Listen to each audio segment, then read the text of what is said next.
a sense of security, a sense that relationships will endure, a sense that their culture has a future, and a sense that life has meaning. And all of those things have really collapsed amongst non-Muslims in the last 50 years, with the collapse of church attendance, for instance. In the 1950s, 60% of the population went to church on Sundays. Now it's about 3 or 4%. It's an unprecedented collapse. We've become one of the most secular countries on earth. And that necessarily produces an enormous crisis in people's souls, and they think that there is nothing after death, there is no meaning, there's no basis to the ethical decisions that they take.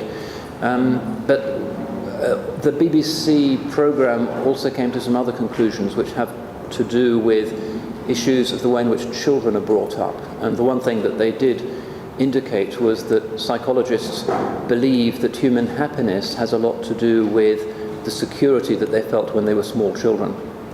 And the thing that they pinpointed most consistently was the fact that even though on their sort of evolutionary model, the norm for the human young is to be brought up in the context of a family where the woman is primarily responsible for the nurturing of young children, that being the historic norm of our species. Increasingly nowadays, children as young as 3 and 4 are actually handed over to the state or to various organizations, and they may spend the entire day being looked after by employees, which apparently provides a deep sense of insecurity in children that is perpetuated in later life, because they don't have that deep sense of bonding with the mother who is genetically committed to their welfare.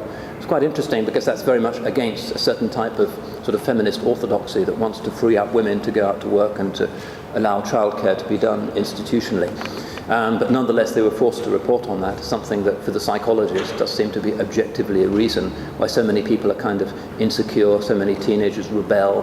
There are suicidal tendencies amongst many young people, many young women cutting themselves, mutilating themselves, experiencing various dietary disorders because of this deep insecurity that apparently relates in large measure to the fact that as little kids they didn't have the absolute maximum security of being cared for all the time by their own mothers.